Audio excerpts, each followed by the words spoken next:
Well, there you go. Message is away. Now all we need to do is wait. Ah, waiting. The fun part.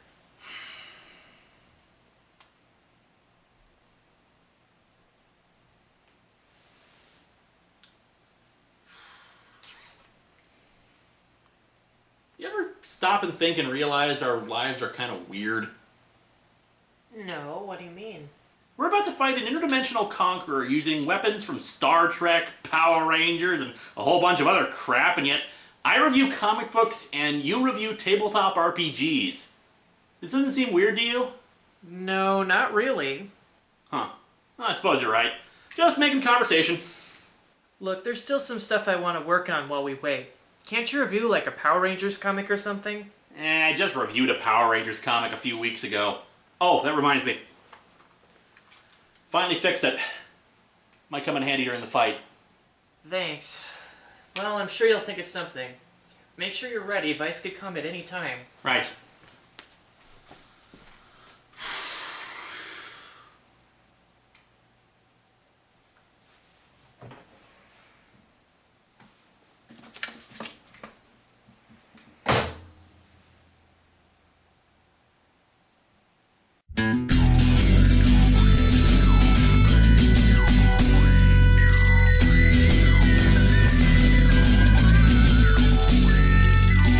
Welcome to Atop the Fourth Wall, where bad comics burn. Linkara's gonna teach you all a lesson you won't learn. Brodsky, you're not the smartest. Life out, you're not an artist. Anyone who's had a bad comic published, it could be your turn. Linkara, he's a man punch, wears a birdie hat. Linkara, he has a magic gun. Where'd he purchase that? Linkara. Coins, robots, Amazons, and trucks. Linkara. This comic sucks. Linkara.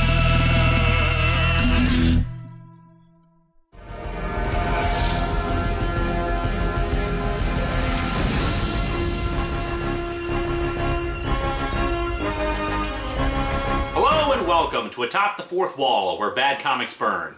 I loved Doctor Who before it was cool to love Doctor Who. I started watching Doctor Who when I was 3 years old and my parents had tapes of the Seventh Doctor.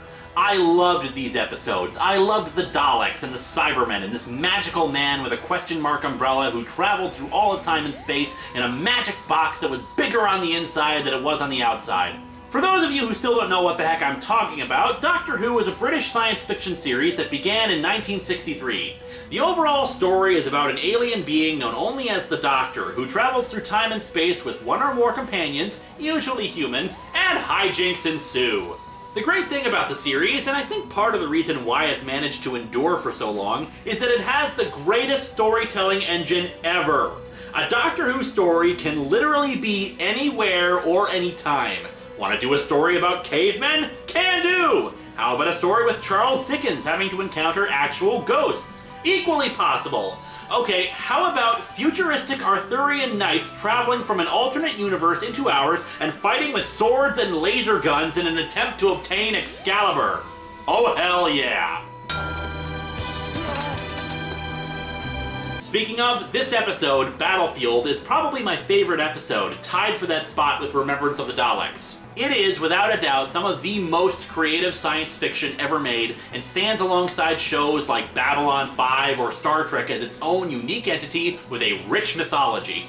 Now, don't get me wrong, the old series had plenty of bad episodes, boring episodes, and, well, laughable special effects, even by the standards of the times they were made in, but when did flashy special effects need to be the thing that makes science fiction good?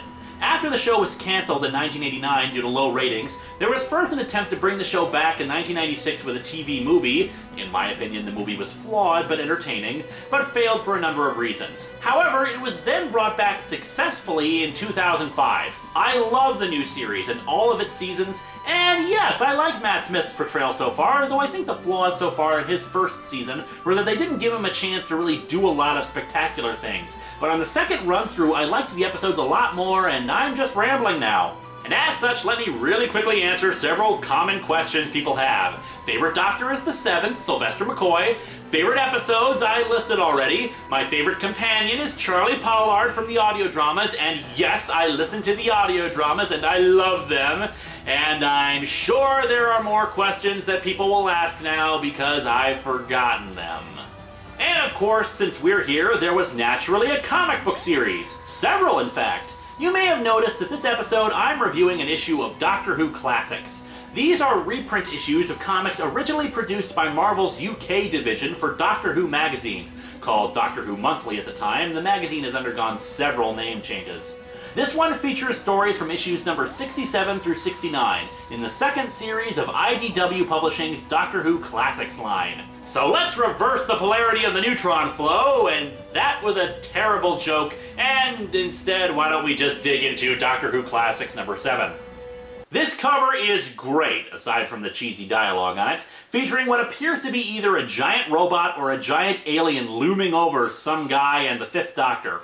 Yeah, I should probably explain the 5th Doctor thing. Some of you are probably scratching your heads, wondering why, if this show is about the titular Doctor, it could continually be going on for over 45 years.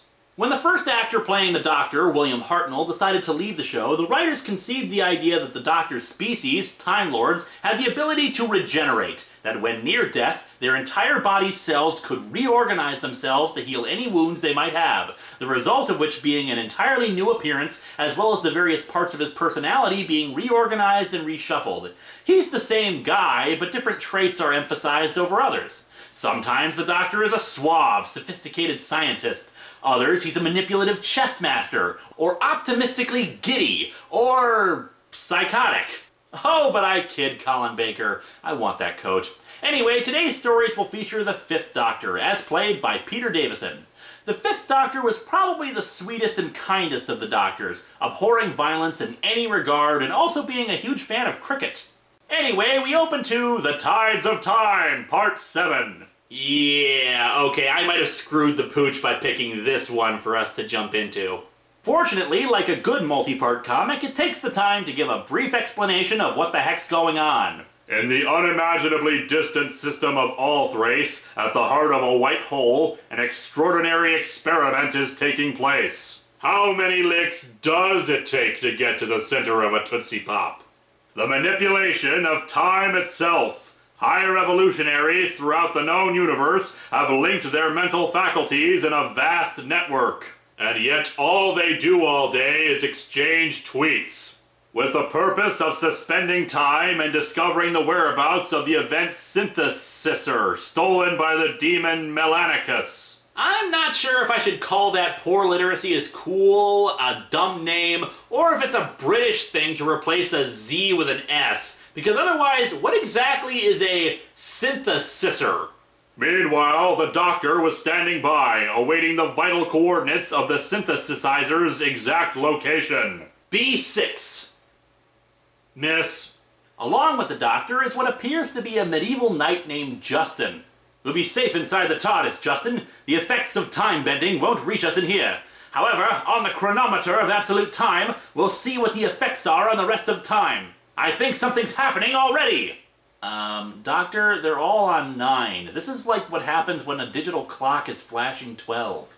He says the higher evolutionaries have reached a state of equilibrium. Such a meditation on such a grand scale allows them to pierce the nature of reality, see beyond time and space, blah blah blah. I'm sure this would be very fascinating if it wasn't being narrated to us by someone who isn't actually experiencing it. He receives coordinates for the synthesizer, which is Earth in the distant future. Since it's the future, it's also after a big war has devastated the planet. Naturally, while all human life has been wiped out, there still exists a perfectly good teddy bear just lying there in a perfectly breathable atmosphere. The TARDIS arrives and the Doctor and Justin walk out, coming upon a ruined church. They hear organ music from inside of it, but all I can think of is how bizarre it is that in the future there's a huge ringed planet just sitting next to Earth. But that could just be orbital wobble. The two enter and behold a guy at some kind of pipe organ that's been converted into a giant H.R. Geiger nightmare. Good grief! There it is! The event synthesis. Wow, that's it, huh? It looks... What exactly is going on in this story again?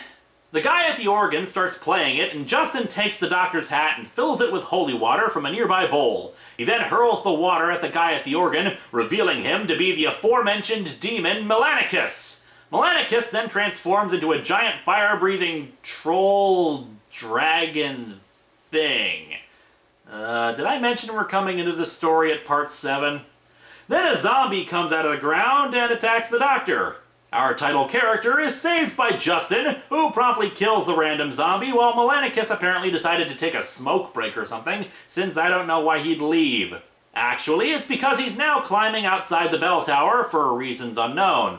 However, he's stopped by the arrival of this guy with a magic 8-ball for a head.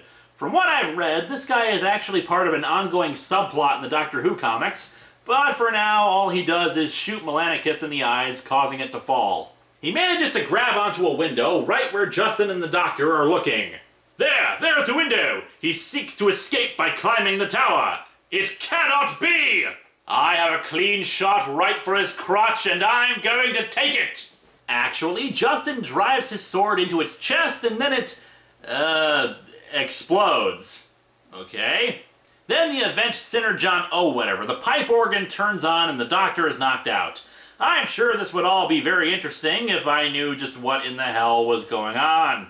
When the Doctor comes to, he sees Justin is now a statue in the wall with an epitaph written beneath the statue.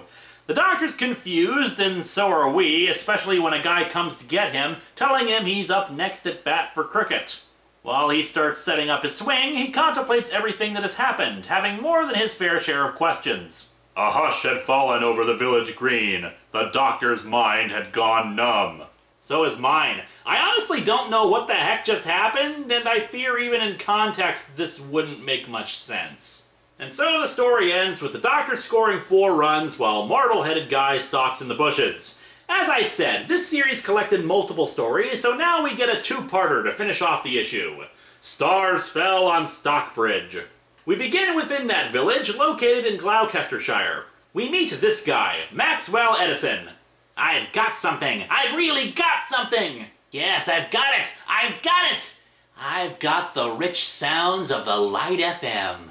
Maxwell Edison, known affectionately to the villagers as Mad Max, was a man of many talents. He could stand in an empty field with radio equipment on him for hours on end. Astrologer, medium, water diviner, soothsayer, full-time vegetarian, and part-time UFO spotter. How exactly is being a vegetarian a talent? Max spots a meteorite crashing down on the planet and proceeds on his motorcycle towards it. The patrons of a nearby pub spot him driving away.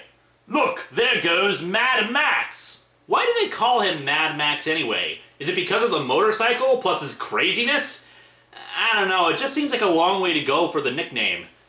Or maybe they just can't get beyond Thunderdome. Ha! I'm catching up now, Spoonie! Max crashes his bike and proceeds on foot in search of the crash site. Using his divining rod, yeah, the guy's clearly nuts, but a little stupid too. You use those things to find water, not aliens. He starts wandering around to continue his search. He literally bumps into the TARDIS and accidentally falls inside. I'm not kidding here, he just trips backwards and falls into it. Hordes of alien menaces were unable to get inside the thing, but this guy loses his footing and just kind of stumbles inside. Max, being kind of crazy, latches onto the idea that the TARDIS is from Venus. Because the console's short? I don't know. The Doctor asks him not to touch anything, and Max introduces himself as the Earth Ambassador, and that he found the Doctor using his biokinetic energizing ray. When the Doctor takes a closer look at it, however, it's just an empty box, with a few loose wires. Much like Max, actually. Using some made-up coordinates Max gives him, the Doctor learns that something is on its way to Earth as they speak. Why the heck he's tolerating a complete wacko is anyone's guess, since Max keeps talking about whether or not the Doctor will do tests on him or not. He flies the TARDIS up to the ship, rematerializing inside of it. The two go out and start walking around for no discernible reason other than the plot needs to get going, hearing a loud noise from nearby. Max says he can sense a presence. It speaks to me of emptiness, a vast, aching emptiness, and lonely, so very lonely. Yeah, I felt that same way when I watched Love and Monsters. The feelings of loneliness expands into outright anguish and despair, and it becomes too much for Max, knocking him unconscious. Next, it! Part 2 is actually included in the story, so now it's time for the exciting conclusion to this. The doctor revives Max with some smelling salts, but Max admits he can already feel it coming at him again, and he runs away, since that's a nicely stupid thing this character can do. The doctor wanders around looking for Max for a while, until he's confronted by evil alien Snuffleupagus! No, actually, it's an empty spacesuit that just falls out of a closet. So far, our hero's greatest contributions have been to play cricket and stumble around in the dark. The doctor hears Max calling out to him and follows the voice until it leads him back to the TARDIS. The doctor decides to try a smarter approach and does an infrared scan of the ship's interior, locating Max. He dematerializes the TARDIS over to him, where Max is alone in a fetal position against a wall. He had reached the point where a more rational man would have cracked, but still he held on. Hey, neat! His insanity is actually coming in handy. The doctor tells Max that he heard him calling, but Max yells at him that it wasn't him. It was the thing in the dark. I didn't call out. It wasn't my voice. It wasn't my voice! And the doctor slaps him. I'll take care of this. Calm down. Calm down. Get a hold of yourself. Doctor, you're one on the phone. Everything's gonna be all right, please. Yeah, I can't think of many instances where the doctor slaps a guy. How dare you touch me? The doctor tells Max that they're alone on the ship and that he didn't detect any other life forms. Yeah, but you've encountered psychic beings or energy beings before that wouldn't show up in infrared, you know. Max says he knows that there is one and that his divining rod led him to a large wall. As such, the doctor decides to see for himself, burning a hole in the wall. Much to his surprise, after he's done, the chunk of wall he cut out flies out and a huge gust of wind follows. After the wind dissipates, the two enter the control room of the ship, where the controls of the ship itself have decayed and withered away over time. Seems really, really unlikely since it's metal and all, but hey, what do I know about alien spaceships? The doctor speculates that an enormous amount of time must have passed between its initial launch and the current date. Furthermore, that something may have lived on the ship over all that time and evolved over thousands of years. Pretty sure evolution doesn't work like that. The two leave since the doctor realizes the ship is getting warmer, no doubt due to its beginning to enter Earth's atmosphere. The two leave and rematerialize on Earth. The doctor says his farewell to Max and tells him the ship is going to be breaking up in the atmosphere within an hour, and it'll make a spectacular sight. And so our comic ends with Max telling the villagers who had mocked him earlier that they should take a look out the window at the appropriate time. When they do and see a meteor shower, they start treating him with a little more respect. The night that stars fell on Stockbridge. Speaking of, we never did get an answer on what the heck the first meteor was. This comic, it doesn't suck, but I have a hard time calling it good. For a Doctor Who comic, the Doctor is almost completely superfluous in both stories. Justin is the one who kills the demon. The Doctor just plays cricket. In the second story, we get no answers to what just happened, no resolution on what was going on with Max or what happened on the ship. All we get is vague speculation, and while sometimes ambiguity can be an asset, in this case it just makes me wonder what the heck the point of the story was. The Doctor in these stories isn't clever, doesn't say anything all that witty or interesting, he's just kind of along for the ride. On the other hand though, the stories are inoffensive and harmless. Few people could give me any examples of a bad Doctor Who comic, and even then it tended to be a story or two that I actually thought was pretty good. Speaking of, remember Ben Templesmith, the first artist on Silent Hill, dying inside, and how I bashed his artwork here? Well, in the interest of fair play, check out the one-shot Doctor Who The Whispering Gallery, where not only is the story fantastic, but his slightly surreal artwork really complements the atmosphere. So there you have it, a Doctor Who comic. And while it didn't outright suck, maybe it was at least a little entertaining. Linkara, I'm detecting the energy trace. Fantastic! Allons-y, everybody! Ready? Ready as I'll ever be.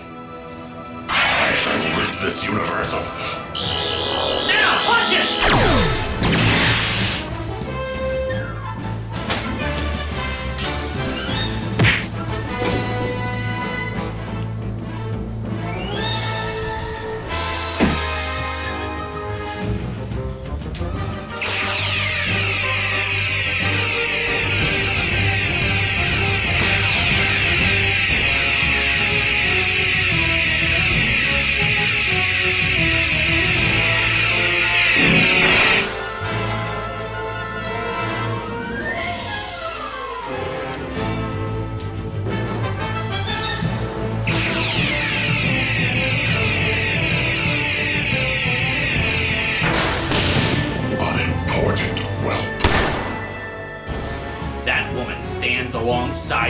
fights for this universe with as much bravery and courage as any champion.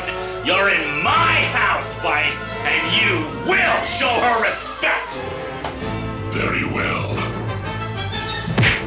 She will die alongside you then. Don't you think it's time? No, we have to hold off until the last possible second, or else we've got nothing to fall back on. Boot!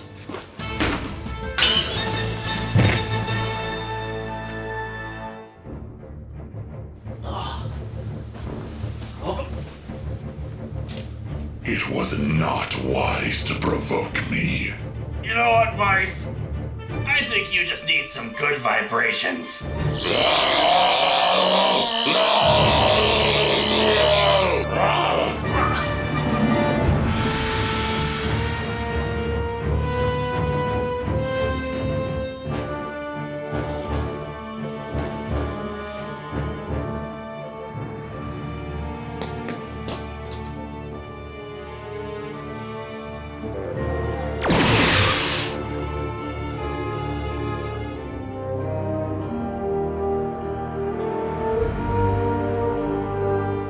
Private party, or can anyone join?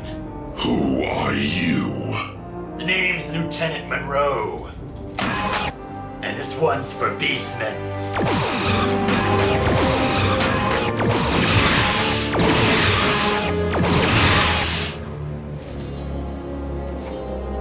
Ah, yes, the champion who fought off the Vorsoth. I will deal with you later.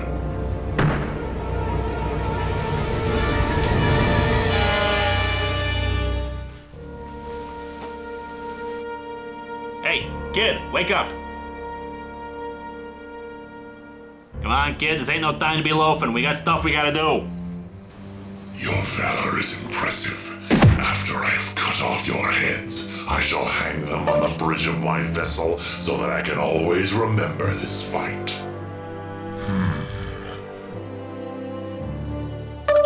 What? Shade 1, report. Why have you not returned me? Shade 1, report. I think that's our cue. Oh, yes!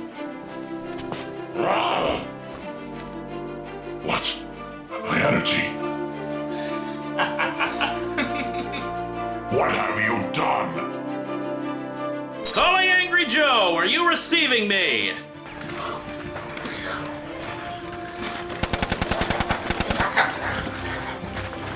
Move it! To the right! To the right!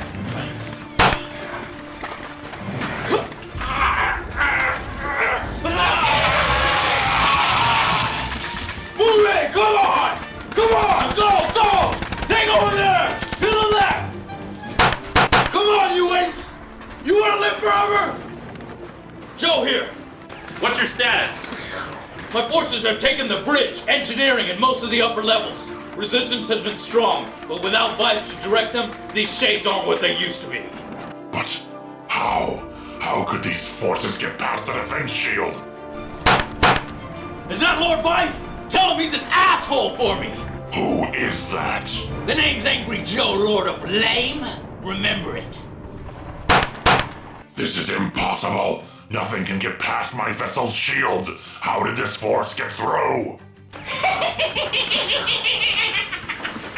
Well, it seems things are falling apart around you, Lord Vyce.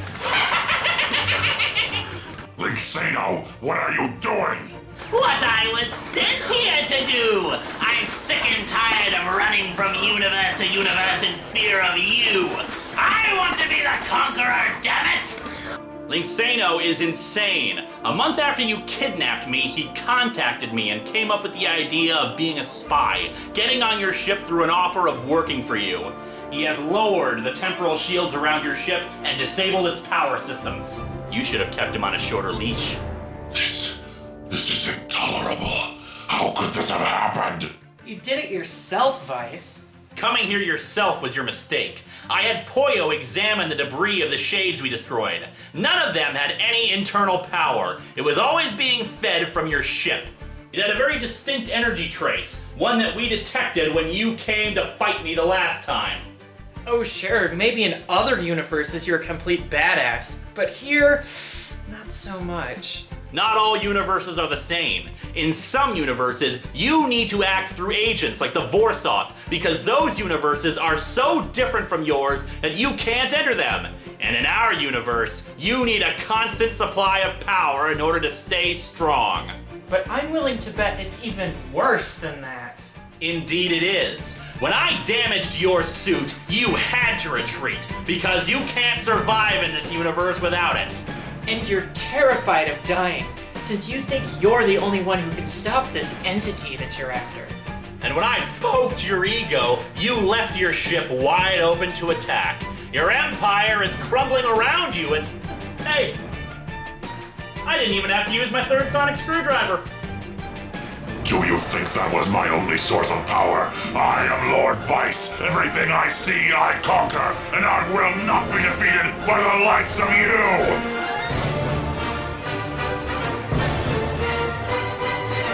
It's morphin' time!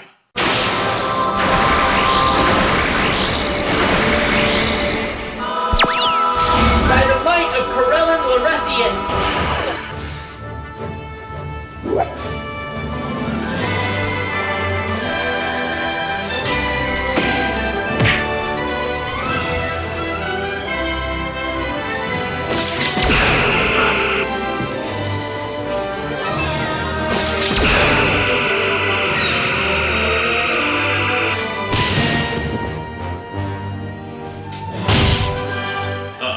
Time for a fan service moment.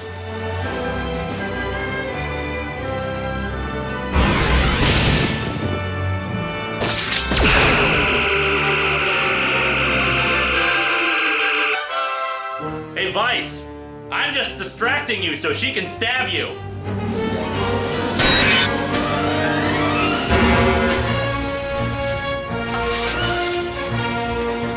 All right, everybody, now's our chance.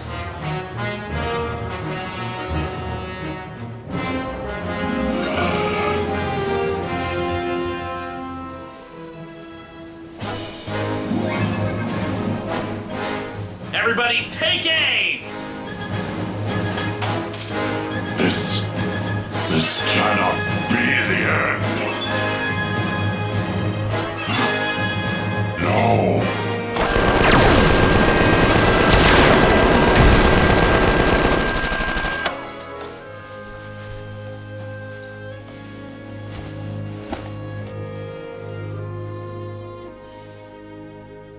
Jeez, is that Mook still alive? Yes, but he is unconscious. Dude, we should just shoot him again! Would that even do anything after all of that? Kid, what do you think we should do with him? Your databanks in other universes were very thorough. This world is one you can survive in without your suit, but if the winter lasts too long, the suit itself has enough power for 400 years. There's no technology, no civilization, no sentient life forms within 50,000 light years. We don't have the power to kill you, and all those universes you enslaved are in no shape to take you. Hell, Poyo is still having issues disabling the quadrillions of shades and other creatures you commanded across so many dimensions. We have to settle for exile. You have doomed the multiverse to the entity. Know this. Someday you will come crawling for my help again. Oh yes, this entity you claim you're after. You know, it's funny, I don't know many good guys that enslave countless people in his obsessive quest, nor many that refer to themselves as Lord. You shall regret these actions. Maybe, but not today, thank you. Bye-bye!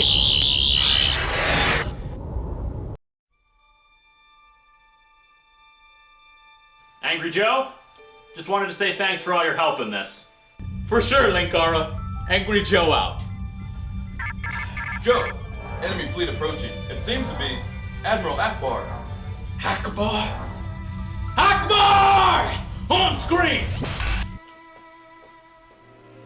Well, we did a basic scan of the ship, but there's still a lot of work to do. That's fine. This is a really nice ship, you know that? Do you really think we should keep this ship? I mean, it's pretty damn powerful. You know, maybe you're right. I mean, Is there any one person who could be trusted with this much destructive power? The capabilities of this thing are incalculable. And can I really be trusted to keep it? You know, maybe we should destroy it. Do you really mean that? Hell no! It's mine now! I gotta figure out what I'm gonna name the thing! Ooh, I'm gonna go see if there's a mini bar.